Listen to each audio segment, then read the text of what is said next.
សួស្តីអ្នកទាំងអស់គ្នានៅក្នុងវីដេអូនេះគឺខ្ញុំមកប្រៀបធៀបពីការប្រើ copy paste ហើយនិង offset path នៅក្នុង Adobe Illustrator អញ្ចឹងនៅពេលដែលយើង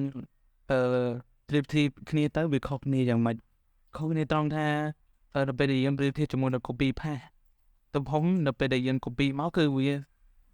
អត់ប៉ុនគ្នាទេអញ្ចឹងនេះជាហេតុផលមួយដែលយើងអត់ចង់បានហើយសម្រាប់ការប្រើ offset path វិញគឺទំហំវាពេលដែលយើងoffset វាចូលទៅក្នុងឬក៏ចេញក្រៅគឺវាដូចគ្នាអញ្ចឹងបើចំពោះរូបណាដែលស្មើគ្នាឧទាហរណ៍ថា4ជ្រុងគឺ4ជ្រុងស្មើគ្នារូបមូលគឺមូលស្មើគ្នាអាហ្នឹងយើង copy paste គឺអត់អីទេយើងមិនចាំបាច់ប្រើ offset path ទេប៉ុន្តែបើសិនជារូបនឹងវាវែងលក្ខណៈថាវាបដោយឬកម្ពស់វាវែងអត់ស្មើគ្នាអានោះគឺយើងប្រើ offset path ដើម្បីឲ្យអ្វីដែលយើងចង់បានពីរហ្នឹងគឺវាស្មើគ្នាដូចរូបរាង offset path នេះឯងអញ្ចឹងខ្ញុំសូមឧទាហរណ៍ទៅលើ copy path អញ្ចឹងនៅករណីថាបើសិនជាខ្ញុំcopy path ជាមួយនឹងរូប4ជ្រុងនេះអញ្ចឹងខ្ញុំចុចselect លើរូប4ជ្រុងនឹងធម្មតាស្មើគ្នាណាស្មើគ្នាអញ្ចឹងនៅពេលដែលខ្ញុំចុច edit ហើយ copy បន្តមកទៀតខ្ញុំចុចពាក្យថា edit ដដែលហើយយកពាក្យថា pass in front ឬក៏អានេះក៏បានដែរ pass in back អញ្ចឹងពីរហ្នឹងយកមួយណាក៏បានដែរមុខក្រោយហ្នឹងបាទខ្ញុំចុចលើនេះមកហើយបន្តមកខ្ញុំព្រមវាចូលក្នុងព្រមចុច shift R មកឃើញស្មើគ្នាអត់អញ្ចឹងកម្ពស់ហើយនឹងប្រវែងគឺនិយាយទៅស្មើគ្នាមកហើយចំណែកឯរូបបំពង់មូលក៏ដូចគ្នាដែរអញ្ចឹងបំពង់មូលបើសិនជាខ្ញុំធ្វើប៉ុណ្ណាហើយខ្ញុំ Ctrl C Ctrl F ហើយខ្ញុំព្រមវាទៅខ្ញាត់អញ្ចឹងគឺវាស្មើគ្នាតែបើសិនជាករណីរូបខ្ញុំលុបចោលតែបើករណីថារាងវែងទលូអញ្ចឹងហើយខ្ញុំចុច Ctrl C Ctrl F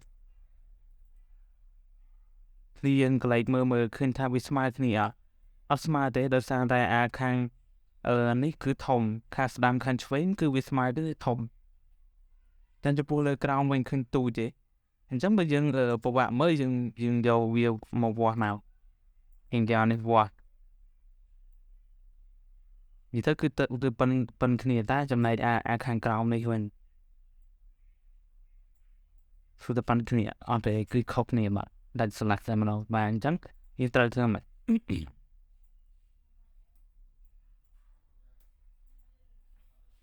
ូខេអញ្ចឹងចំពោះការប្រើ offset path យើងប្រើបែបនេះអញ្ចឹងបើសិនជារូបវាវែងដូចអ្វីដែលអ្នកនរឃើញហ្នឹងគឺយើងមិនអាច copy path បានទេបើសិនជាយើងចង់ឲ្យបានស្មើគ្នាដូចរូបខាងស្ដាំអញ្ចឹងខ្ញុំ copy path Ctrl C Ctrl F ឲ្យស្មើគ្នាអញ្ចឹងរូបនេះវិញអូខេរូបនេះអញ្ចឹងខ្ញុំប្រើ offset path ខ្ញុំខ្ញុំ select លើរូបហ្នឹងមកហើយចូល object ហើយបន្តមកចូល path ចូល offset path ឃើញអត់អញ្ចឹងនៅកន្លែងនេះគឺជាតម្លៃដែលយើងត្រូវតម្លើងវាអញ្ចឹងបើសិនជាខ្ញុំចង់តម្លើងវាគ្នាមូលកងមកទៅលើទៅខ្ញុំវាឡើងហ្នឹងឃើញអត់ចុះវាថាទៅគឺស្មើគ្នាសុទ្ធមកវាអត់ពិបាកដូចយើងប្រើ copy path ទេឃើញអត់មួយចូលក្នុងមួយឡើងទៅគឺបានតាមនឹងមកសេរីមកអញ្ចឹងបើសិនជាយើងចង់ចូល offset path មួយទៀតយើងមិនចាំបាច់មូលឯគឺវាទៅខ្លួនឯងទៅប៉ុន្តែ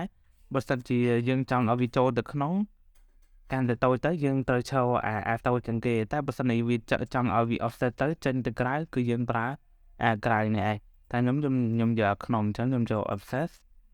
ខ្ញុំយក path យក offset path អញ្ចឹងយើងមិនស្ដីវាទេតម្លៃនេះគឺវាឲ្យអូតូមក ជាមួយទៀត offset pass អូខេអញ្ចឹងគឺវាទៅអូតូហ្មងឃើញអត់អញ្ចឹងគឺ